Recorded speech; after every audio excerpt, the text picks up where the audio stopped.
lagi bersama dengan saya Alsa sekarang. Nah, di video kali ini saya akan menjelaskan kepada teman-teman mengenai konsep dasar dari sebuah pemrograman. Nah, tentu video ini cocok untuk teman-teman yang mau baru belajar tentang pemrograman dan mau terjun di dunia pemrograman. Tentu ketika teman-teman mau terjun ke dunia pemrograman, teman-teman harus mengerti dulu mengenai konsep dasar pemrograman agar supaya teman-teman sudah punya dasar yang kuat, dan ketika teman-teman itu mau membuat sesuatu, mau membuat aplikasi, teman-teman sudah punya fondasi yang kuat. Ya, seperti itu. Nah, di sini ada ke 10 poin yang mengenai konsep dasar pemrograman. Ini ada ke 10 poin dan tentunya saya akan menjelaskan dia satu persatu. Nah, tentu di video kali ini saya sarankan untuk teman-teman betul-betul bisa melihat dan mengerti sebaik-baik mungkin mengenai apa yang akan saya jelaskan. Karena ketika teman-teman mengerti ke 10 poin ini, maka itu akan menjadi bekal teman-teman untuk menjadi seorang programmer yang hebat tentunya. Seperti itu. Oke, yang poin pertama saya langsung saja. Poin pertama ini itu adalah pemrograman. Nah, apa itu pemrograman? Jadi pemrograman ini adalah proses membuat sebuah instruksi agar komputer itu dapat melakukan tugas tertentu. Ini dilakukan dengan menggunakan bahasa pemrograman. Ya, seperti itu. Jadi ketika kalian itu pengen untuk membuat sebuah agar komputer ini bisa melakukan tugas tertentu, maka teman-teman itu bisa melakukannya hanya dengan menggunakan bahasa pemrograman. Jadi itu yang menjadi pengertian dari pemrograman. Nah, terus di dalam pemrograman itu terdapat bahasa pemrograman. Nah, bahasa pemrograman ini apa? Bahasa pemrograman ini adalah bahasa yang dimana komputer itu sendiri mengerti. Jadi contoh, kalau misalnya teman-teman mau berbicara dengan orang di luar negeri, contoh misalnya dengan orang Inggris, tentu teman-teman berkomunikasi dengan mereka itu harus menggunakan bahasa Inggris. Teman-teman tidak bisa menggunakan misalnya bahasa Rusia kepada orang Inggris. Tentu ketika teman-teman menggunakan bahasa Rusia, maka orang Inggris tersebut tidak akan mengerti apa yang menjadi maksud dan tujuan dari teman-teman itu berbicara kepada dia. Seperti itu. Semoga teman-teman mengerti. Nah, terus di poin yang ketiga itu mengenai algoritma. Nah, algoritma ini sendiri itu adalah sebuah langkah-langkah step by step yang dimana kita menjelaskan secara detail mengenai tugas tertentu atau sebuah masalah apa yang akan kita selesaikan. Nah, jadi misalnya contoh seperti saya buka notepad saja, notepad. Contoh misalnya saya mau menyelesaikan sebuah masalah atau membuat sebuah studi kasus di mana kalian akan membuka sebuah pintu. Misalnya membuka pintu.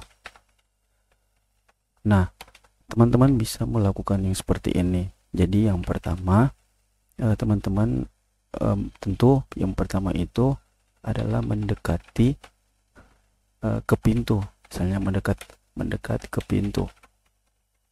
Dan yang kedua itu tangan teman-teman itu ke arah handle pintu. Nah, lalu yang ketiga, handle pintu itu ditekan ke bawah agar pintunya itu bisa terbuka. Nah, terus keempat, saat handle pintu itu ditekan ke bawah, teman-teman dorong pintu tersebut. Nah, terus yang kelima, pintu terbuka. Nah, jadi step-step inilah yang disebut dengan algoritma. Nah, kenapa teman-teman harus mengerti algoritma? Karena dengan algoritma teman-teman bisa menyusun langkah-langkah apa saja yang akan kita selesaikan masalah tertentu. Jadi seperti itu. Nah, ketika teman-teman mulai mengerti mengenai algoritma ini, teman-teman bisa membuat sebuah aplikasi yang dimana aplikasi itu bisa berjalan dengan baik. Karena tanpa adanya algoritma,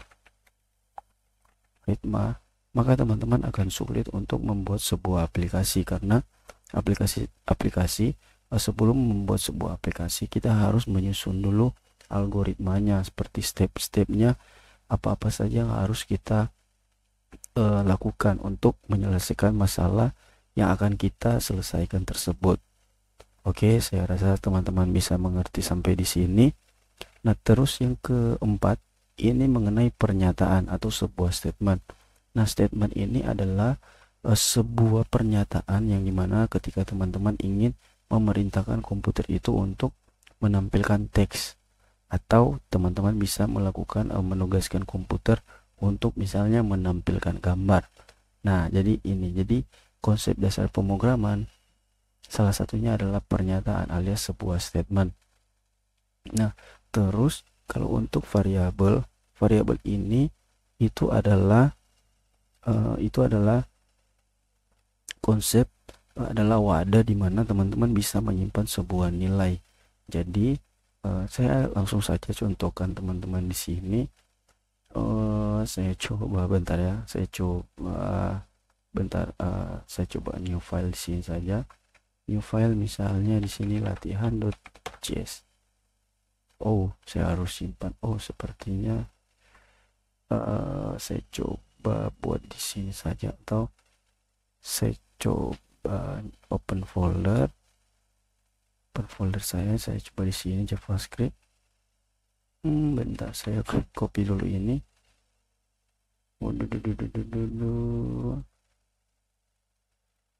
Open folder, select folder, don't save.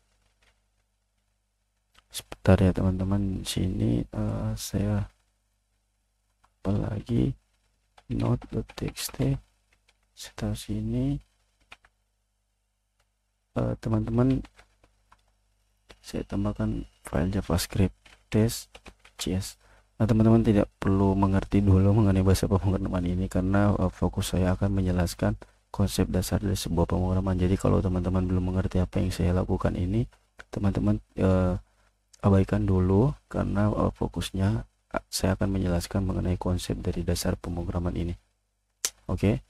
Nah, pernyataan ini adalah pernyataan yang dimaksud di mana saya mau menugaskan komputer tersebut untuk menampilkan sebuah teks, misalnya nama saya. Nah, di dalam bahasa pemrograman JavaScript, nah saya harus membuat sebuah perintah dengan nama console.log.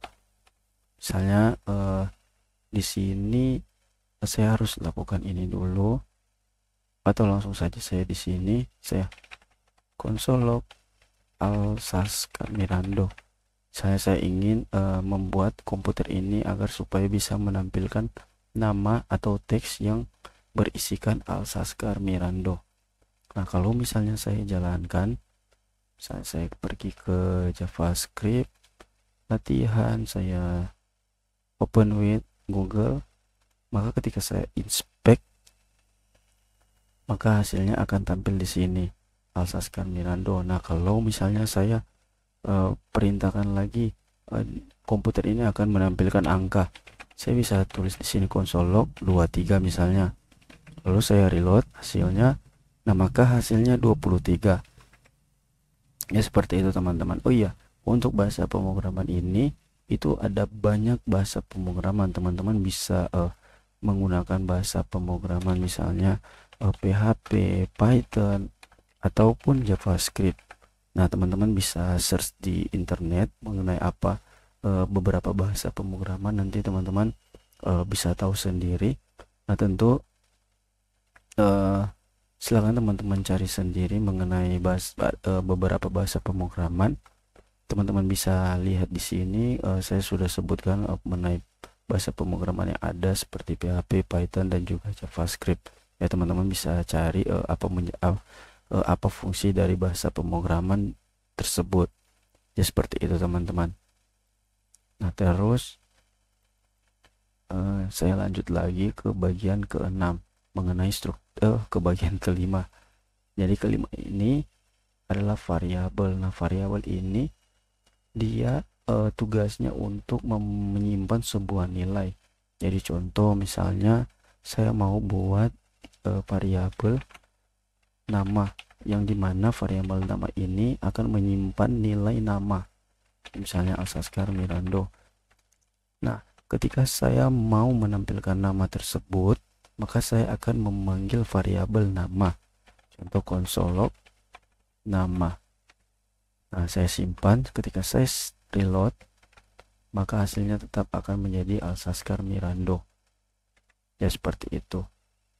Nah, terus mengenai struktur data. Nah, struktur data ini dia sama seperti variabel, dia menyimpan data, tapi kalau struktur data dia bisa menyimpan beberapa data sekaligus. Contoh misalnya di sini saya mau taruh Alsascar, di sini saya mau taruh misalnya Henry, di sini saya mau taruh misalnya Septian. Nah, jadi struktur data itu dia bisa menyimpan data sekaligus di dalam satu variabel.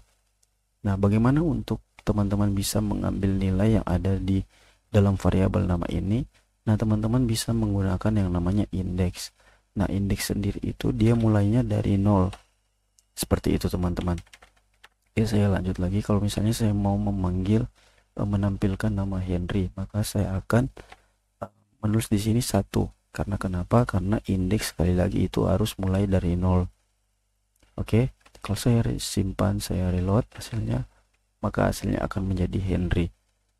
Jadi seperti itu mengenai struktur data. Nah, kalau kondisi ini juga kondisi ini lebih ke bagaimana komputer itu bisa menentukan jika nilai tersebut adalah true. Jadi kalau misalnya saya taruh di sini nama Alsascar. Nah, di sini saya bisa menggunakan sebuah kondisi yang dimana kondisi itu kalau di dalam bahasa pemrograman perintahnya itu seperti ini atau sintaksnya itu seperti ini. If nama sama dengan Alsascar, maka dia jika variabel nama ini benar adalah Alsascar, maka di sini saya bisa menaruh log benar. Tapi kalau misalnya salah atau tidak benar, jika nama ini bukanlah Alsascar, maka di sini dia akan mengeksekusi perintah salah. Kalau misalnya saya benarkan Alsascar, maka dia akan tereksekusi kode yang ada di sini. Nah, benar. Tapi kalau misalnya saya taruh di sini Henry, maka perintah ini akan tereksekusi. Simpan. Nah, di sini dia bilang salah. Ya, seperti itu teman-teman mengenai kondisi. Begitu juga dengan loop. Nah, loop ini lebih ke bagaimana kita itu bisa menampilkan beberapa data secara berulang-ulang. Jadi maksudnya seperti ini. Jadi maksudnya misalnya saya mau menampilkan angka 1 sampai 100 misalnya. Nah, tentu saya tidak mau untuk menuliskan atau misalnya ya nilai misalnya nilai sama dengan 0, 1. Nah, tentu saya tidak mau menampilkan data tersebut menjadi begini. Menjadi seperti ini. 1, 2, 3, 4 dan seterusnya. Tentu ini akan menjadi panjang sekali dan ini akan memakan waktu, teman-teman. Nah, makanya di dalam konsep dasar pemrograman terdapat yang namanya loop, dimana kita bisa membuat ini menjadi statement yang sangat singkat. Jadi contoh misalnya saya membuat dia seperti ini, for misalnya var i dengan 1 nilai kurang sama dengan 100 i plus plus, saya taruh di sini konsol i. Kalau saya reload,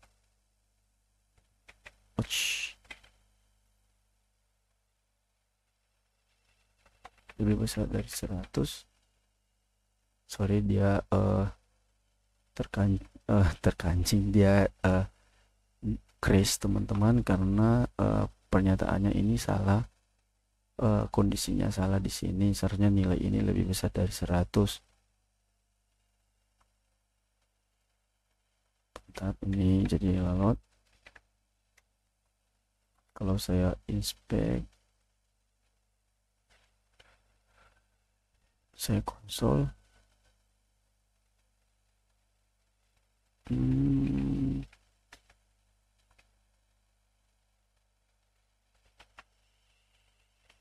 dia tidak muncul. Kenapa dia tidak muncul? Kalau saya taruh sini nilai,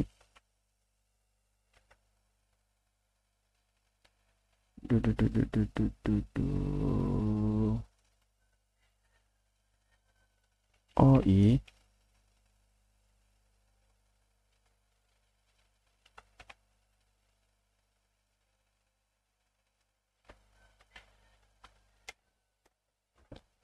dia 100. Kalau saya bukan dianya, bukan seperti itu. Nah, jadi intinya seperti itu teman-teman. Jadi kalau misalnya saya mau menampilkan angka 1 sampai 100, maka saya tidak akan perlu lagi untuk menulis console log sampai 100 kali, tapi saya hanya menuliskan statement seperti ini. Nah, nanti dia akan muncul angkanya menjadi 1 sampai 100. Seperti itu teman-teman. Nah, terus di sini juga ada fungsi. Nah, fungsi ini dimana tugasnya adalah kita menaruh sebuah kode atau sebuah fungsi tersebut, dan dimana fungsi itu bisa digunakan di beberapa studi kasus nantinya teman-teman. Jadi dalam fungsi ini terdapat sebuah kode program, yang dimana kode program itu kita bisa panggil fungsi tersebut di dalam file yang lain misalnya, ya seperti itu. Nah, terus di poin yang terakhir mengenai konsep dasar pemrograman, yaitu pemecahan masalah. Nah, pemecahan masalah ini tentu ketika teman-teman ingin menjadi seorang programmer, tentu ketika teman-teman menjadi seorang programmer, teman-teman tidak akan pernah lari dari sebuah masalah gitu. Jadi teman-teman harus memecahkan sebuah masalah, yang dimana ketika teman-teman dapat sebuah masalah, teman-teman mau untuk mengsolve masalah tersebut di dalam komputer, atau mensolve masalah tersebut dengan menggunakan bantuan komputer. Nah, ketika teman-teman menggunakan bantuan komputer, tentu untuk menyelesaikan masalah tersebut, maka teman-teman harus memakai yang namanya bahasa pemrograman. Ya seperti itu. Jadi konsep dasar pemrograman itu juga di poin yang terakhir itu tidak lepas dengan yang namanya pemecahan masalah gitu. Jadi contoh misalnya ketika di sebuah perusahaan terdapat masalah di mana datanya sering hilang dan sebagainya. Nah, di sana teman-teman bisa memecahkan sebuah masalah atau mensolve masalah tersebut dengan teman-teman membuat sebuah aplikasi yang dapat menyimpan data tersebut, agar supaya data tersebut itu bisa tersimpan secara permanen dan aman, alias tidak akan hilang nantinya. Seperti itu teman-teman. Nah, saya harap di video ini teman-teman bisa mengerti secara singkat mengenai konsep dasar pemrograman. Jadi kalau saya ulangi lagi, jadi pemrograman ini adalah sebuah instruksi, sebuah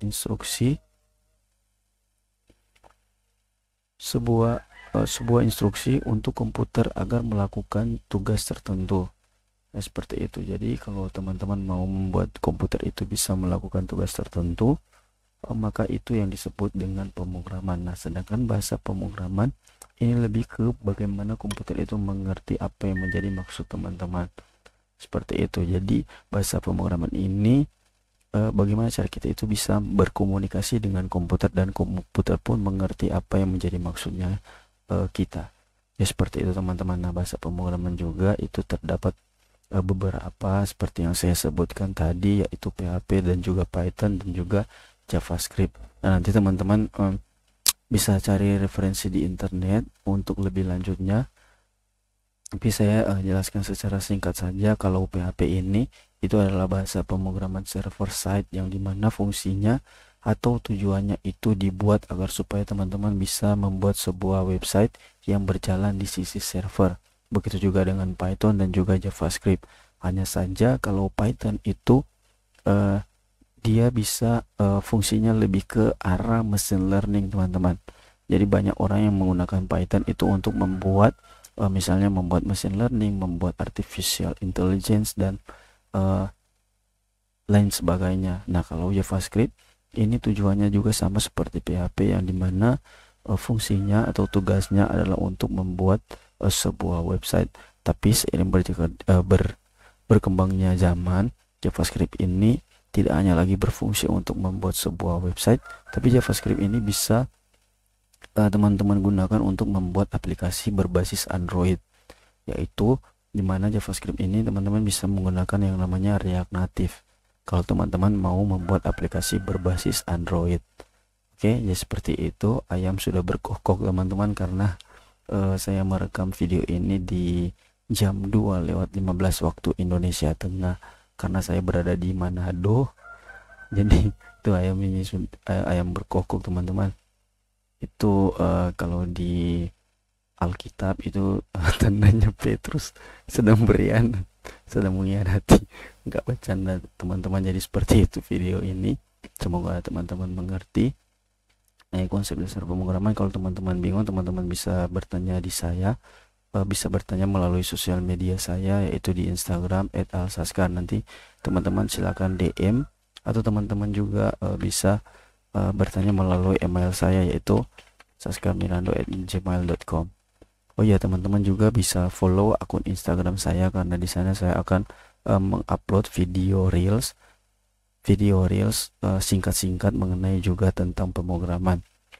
Oke, untuk teman-teman juga untuk mau berkonsultasi dengan saya mengenai pemrograman, teman-teman juga bisa DM saya melalui Instagram atau email ke email yang telah saya tuliskan tadi di saskarmirando@gmail.com. Oke teman-teman, jadi ini dulu videonya. Semoga video ini membuat teman-teman mengerti. Kalau teman-teman belum mengerti secara jelas, teman-teman bisa DM saya atau kolom atau komentar di kolom komentar yang ada di bawah. Oke, sekian dari saya kali ini. Semoga video yang sederhana ini bisa membuat teman-teman itu mulai mengerti mengenai konsep dasar pemrograman, dan dari video ini teman-teman bisa lebih semangat dan lebih mulai mengerti mengenai pemrograman tersebut. Oke, saya pesan kepada teman-teman semua, kalau teman-teman mau belajar pemrograman itu jangan pernah menyerah, karena kalau teman-teman menyerah, teman-teman tidak akan bisa menjadi seorang programmer.